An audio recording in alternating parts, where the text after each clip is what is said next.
Hey everybody, welcome to the Blue Collar Boxing Podcast. I am Luke from Biloxi. I just want to say this podcast is for all of y'all out there who, you count your overtime hours, see how big your check's going to be. Your kids know when payday is because you go to the grocery store.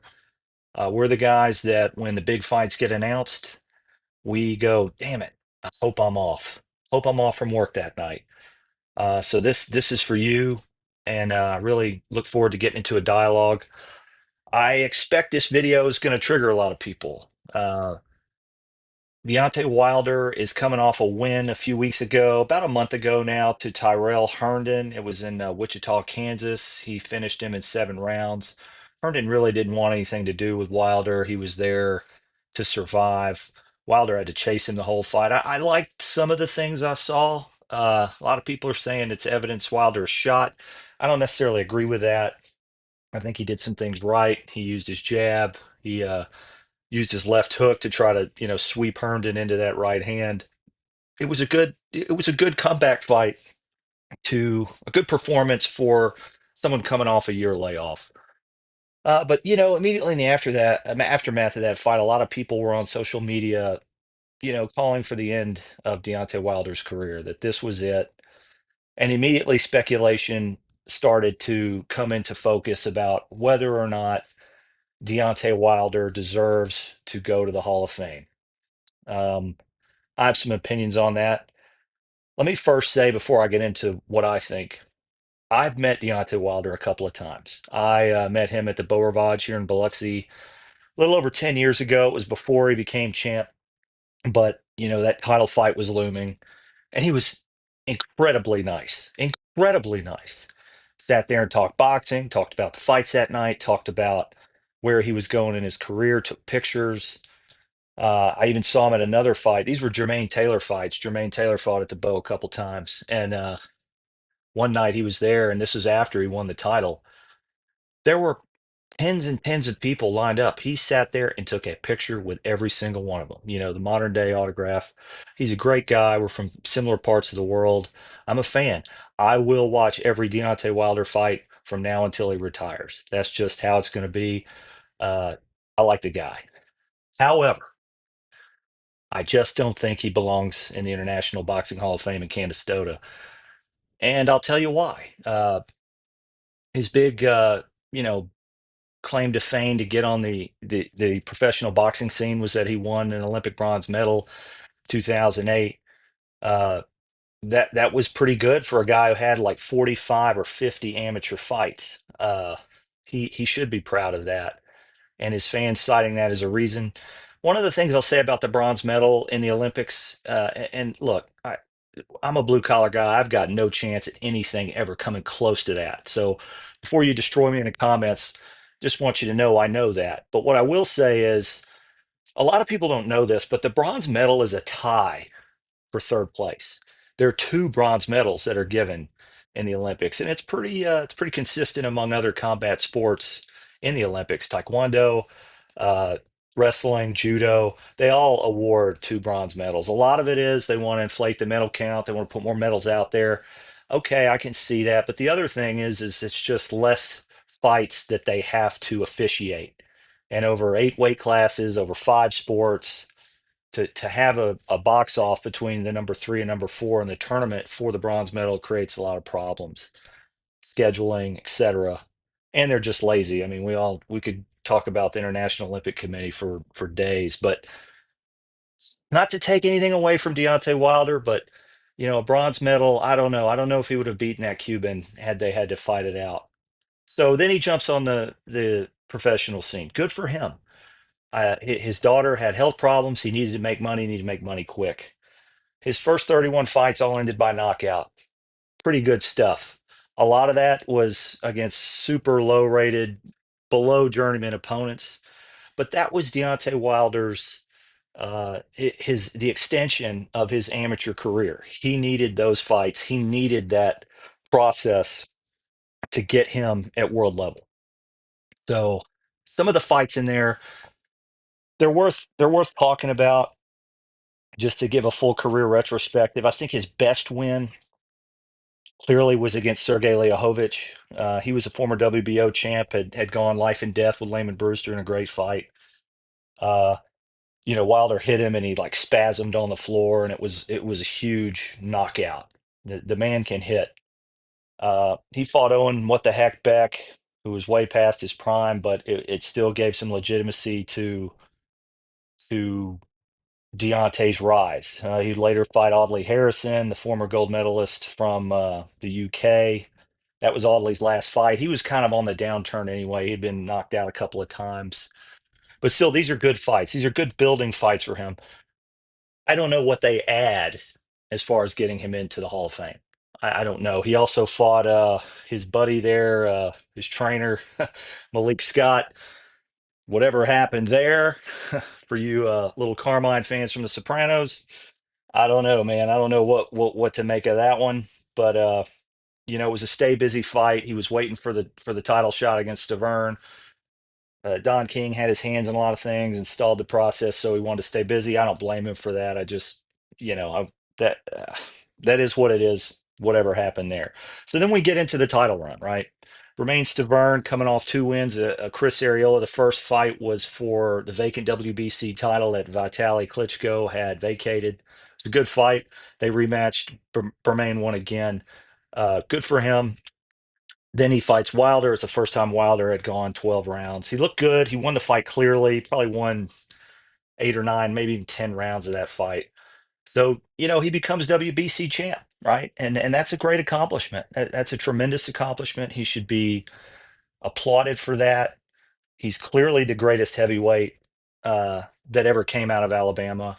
I know Evander Holyfield was born in Alabama, but he represented Georgia more so than Alabama. There are a couple others, but it, then we go on a 10 fight title defense streak. Okay. And this is the statistic: 10 consecutive title defenses that people who say that Wilder should be in the Hall of Fame often cite. He had 10 consecutive title defenses. It's fourth or fifth all time. You've got Joe Lewis at 25, Larry Holmes 20, the great Vladimir Klitschko at 18. I think Wilder comes in at fourth at 10. You guys can check me on that. I know Mike Tyson, after Trevor Berbick won 9 in a row before meeting James Buster Douglas. Vitaly Klitschko, in his second after he retired, came back, immediately beat Sam Peter, and I believe he went on a 9 fight undefeated streak defending the WBC title. So, look, 10 title defenses. There's not a whole lot you can sneeze at there. What I will say is the quality of opposition was awful. Okay. He immediately starts out, he fights drummer boy Eric Molina, who nobody ever heard of. Molina actually tagged him pretty good at one point, and that leads me to this point that Wilder can take a shot. He's got a lot of heart. If that's definitely an attribute that, as a fight fan, I love. Um, but again, it was Eric Molina. Then he fights Johan Dualpas. That was in Birmingham as well. He knocks him out in the 11th round, took him 11 rounds. And these guys didn't really do much after. Then the brutal KO of Archer Spilka, definitely a highlight reel knockout for Deontay Wilder, something that had a lot of people scared that Spilka was in trouble or was, you know, potentially going to be hurt very bad getting up from that. He got up after, yeah, obviously, getting counted out, and was okay, but it was for a few seconds there. It was sort of, Pacquiao Marquez type knockout. Uh, then he has to fight Chris Arreola. I don't blame him too much. Chris Arreola was on his way out here, but uh, I believe someone popped for a drug test, or someone got hurt. Check me on that. So I don't blame him for fighting Arreola. And he beats Arreola. Arreola quits after eight. Not quits. He was getting busted up. I mean, it was a brutal fight. One thing though, to go back to Deontay's heart, that I liked about this fight, that I thought was uh, really showed the grit that Wilder had. He tore his bicep, and if you go back and watch it, you can see it on his arm. Um, a lot of lesser men would have quit right there. Wilder didn't. He continued to fight. Obviously, He had a depleted areola on in front of him that took it on short notice, but the man can still crack. And Wilder would have been within his right to, well, maybe not within his right, but I don't think he would have caught too much flack. Hey, I tore my bicep, and I believe it was his right hand, which is his punch, right? That's his eraser. He didn't have the eraser anymore. Still able to stop Areola. Then he fights Gerald Washington, who, former USC football player. Uh, again, these names and the resumes of these fighters just doesn't do a lot for me. It just doesn't. They were exciting fights in that they ended in knockouts, and that's always a good thing, right?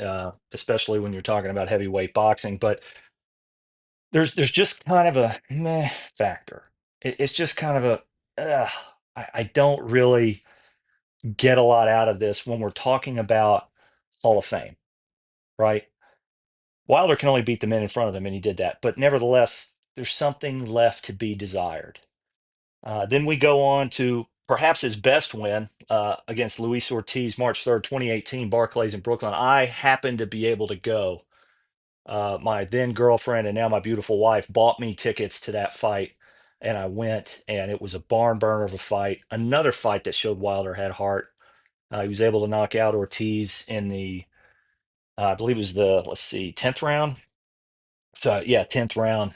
And Wilder was in significant trouble in 8 and 9. Uh, I'm glad they didn't stop it, but I could have seen it because his back, he was leaned back up on the ropes and not not in a full blown constructively defending himself, but he got the champion's due and he deserved it. Of course, he goes on to really knock out Ortiz. That's his best win. That's his best win in 10 title defenses. It's not his best fight, but it's his best win. And Ortiz was a legitimate challenger, product of the Cuban amateur system. He was one of those Cubans that wasn't a boring fighter, and he went for knockouts. Rare, right? And they would fight again. We'll get to that. Of course, after that, we have the Tyson Fury fight, the first one, December 1st, 2018, Staples in Los Angeles. Now, one of the things about this fight was they had been kind of talking back and forth, and this is post Fury's retirement after beating Vladimir Klitschko in November of 2015. This was the first big fight really that Fury had. And it's been called by a lot of people a cherry pick that went wrong, that everyone thought in the Wilder camp he would decimate this guy. He was out of shape, he was fat, he would stand in front of that right hand.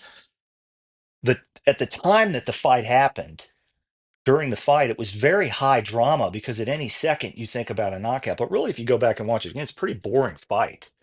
Uh, the only rounds that Wilder won convincingly were the ones he scored knockdowns in. And really, Wilder was behind on the cards, and if he hadn't pulled off that knockout or knockdown rather of Fury in the 12th, he would have lost the fight. Ended up being a draw.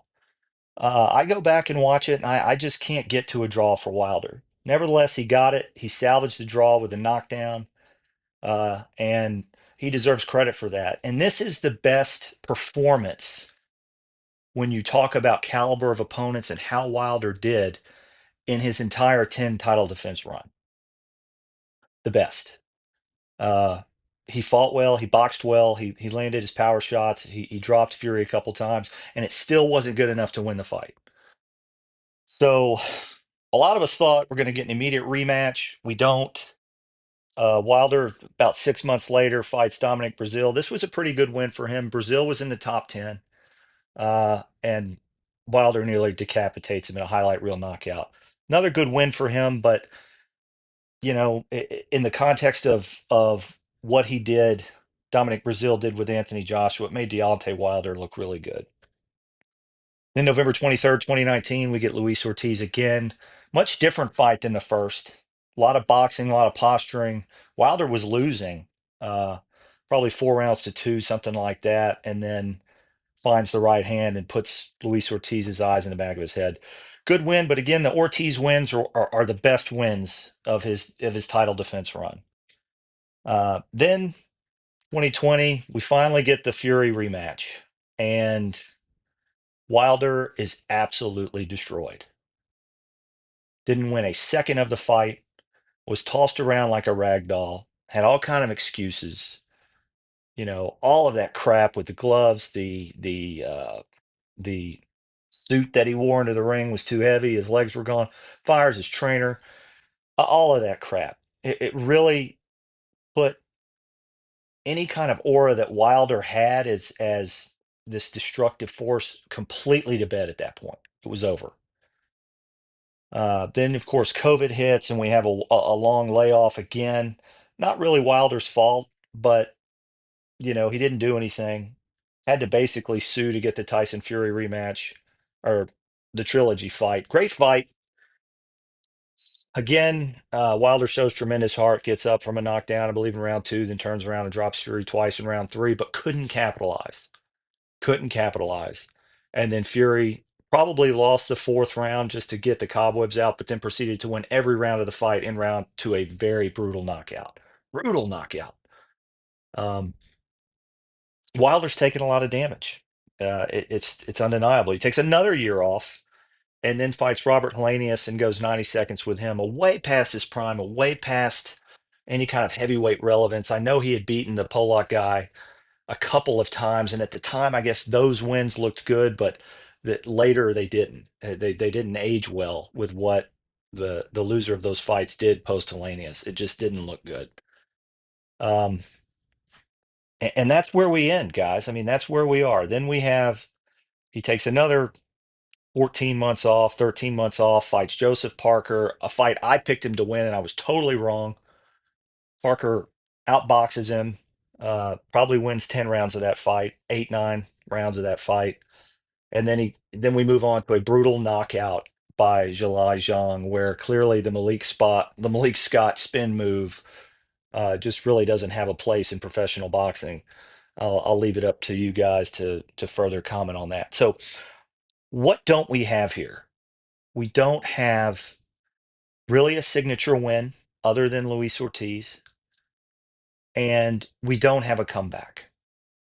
Some of the great heavyweight champions that have made the Hall of Fame have all had remarkable comebacks. Vladimir Klitschko, Vitaly Klitschko, Evander Holyfield, Lennox Lewis. The list goes on. Guys that, unless they had just an unmitigated reign of complete dominance, which doesn't, if you're talking about Larry Holmes, 20 title defenses, no, it eclipses anything Wilder could possibly accomplish in his 10 fights. So he doesn't get a pass for not having a comeback. For him to get in the Hall of Fame, he needed to have a comeback, and he just didn't. And his career's not over. We'll get to that later. But one of the things I want to say is for those of you out there who are adamant, you're adamant that Deontay Wilder deserves a spot in Canastota. Olympic bronze medalist, former WBC heavyweight champion, massive knockout streak, uh, some of the best highlight reel knockouts of the decades that he fought in, uh, 10 consecutive title defenses. There's another guy. There's another American heavyweight that is not in the Hall of Fame, and in my opinion, probably shouldn't be. I'm not saying he should be. He's probably been on the ballot a few times now and hasn't gotten in. And while there are no apples to apples comparisons in boxing, they're not. This career path with the fighter I'm about to mention, there's a lot of parallels. And that guy is Chris Bird. Chris Bird was a heavyweight in the late 90s and 2010s that fought a lot of people. He won the 1992 Olympic gold medal in Barcelona. Silver medal, excuse me, silver medal in Barcelona at middleweight, which I believe in the amateurs is 165 pounds. So he's already eclipsed Wilder there. He's got an Olympic silver. Fights a few fights in the super middleweight, light heavyweight range, moves up to heavyweight, and has some really decent wins earlier in his career before some of his bigger fights. Names like, he beat Burt Cooper.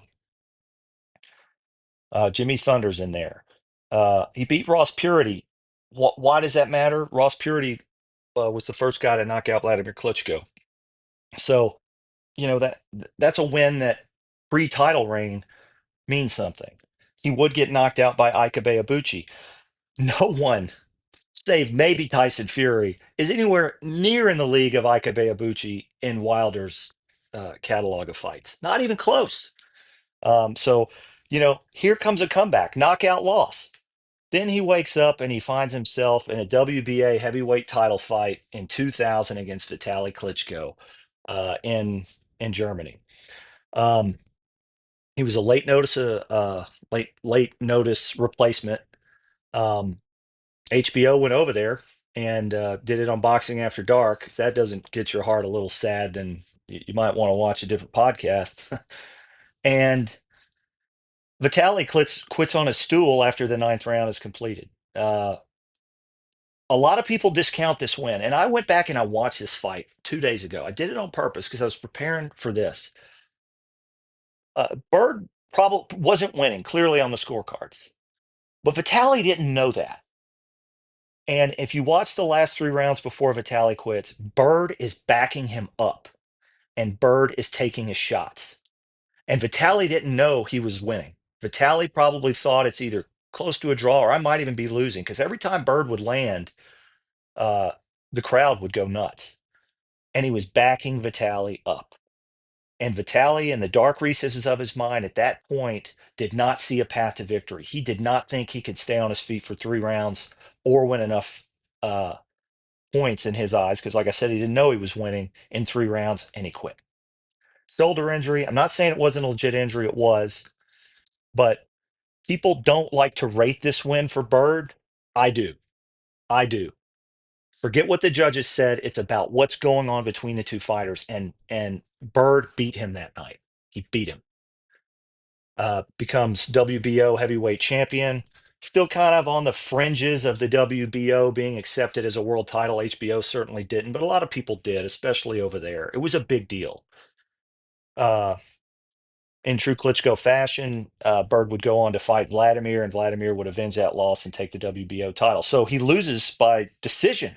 Went 12 rounds with Vladimir Klitschko, the great Vladimir Klitschko in 2000. Loses in Germany and then begins another rebuild. And in this rebuild, there are names on this list that are better than anyone that Deontay Wilder fought, except for Tyson Fury. Certainly better than anyone Deontay Wilder beat. Uh, I remember on Showtime watching him fight David Tua. This is Bird, and convinced that this thing wasn't going to go 3 rounds. Convinced. Tua was still a boogeyman. In the wake of the Lennox Lewis fight, uh, he was still probably top 5 ranked heavyweight in the world. And I mean, what he did to Michael Moore, all of those kinds of things, like he was a bad man, right? Probably the greatest heavyweight in the 2010s to never win a heavyweight title. Uh, Nevertheless, Bird outboxes him in just a masterful display of staying in the pocket, staying in range, but hitting and not get hit. There is no David Tua on Deontay Wilder's resume. There is no David Tua. None. None. Other than his draw with Fury, there's no David Tua. Um, this would get him another fight, and then the IBF title would become vacant. Bird fights Evander Holyfield. Nevertheless, a 40-year-old Evander, I know what you're going to say, past his prime, all of that. Still, find me someone on Deontay Wilder's resume that he beat that was better than a 40-year-old Evander Holyfield. You could make the case Luis Ortiz. I don't think anybody else. Obviously, Tyson Fury, but he lost to him and drew with him. Someone he beat. I don't know. I don't think there's one. Evander would go on to challenge for a heavyweight belt 2 more times after that, and a lot of people said he beat Valuev. Didn't win it, a little home cooking, but that's for another video. Then we get a Fresno Kendo fight, a draw with Andrew Galata, and wins over Jameel McCline and Devero Williamson. Jameel McCline weighed 270 pounds for that fight. He's probably about 6'8", probably 6'7", and Bird was 214. Bird went down in the second, got up, and won a unanimous decision. There's not too many Jameel McClines on Deontay Wilder's resume either. So, then He would beat Deverell Touch of Sleep Williamson and lose to Vladimir Klitschko, which would start Vladimir Klitschko's reign of 18 consecutive title defenses. Bird would go on to fight Povetkin, but he was way past his prime by then and lost to Povetkin, and then would retire on an 8 round an 8 round fight where he'd stop the guy in 4. It was time. Bird had made plenty of money, saw the writing on the wall. I've also met Chris Bird. He's a lot like Deontay Wilder. Will sit there and talk boxing with you and take pictures. A fan's fighter. Um, so why did I go through this? Why did I go through these comparisons? Well, I'll tell you. Bird is not in the Hall of Fame. He's not. Uh, I make the argument that his accolades as a fighter, to include his silver medal in '92, very venerated class in '92, is a better resume of fights than Deontay Wilder. He didn't have the knockout, all shock and all power. Okay. But what Bird accomplished, in my opinion, 2 separate title runs, a comeback, uh, names like David Tua, Evander Holyfield, Vitaly Klitschko, Jamil McCline, Drew with Andrew Galata. These types of fights are better than anything, really, that Wilder did. And Bird's not in the Hall of Fame. If you can't put Bird in, you can't put Wilder. It's a lot like people who make the 10 title defense argument.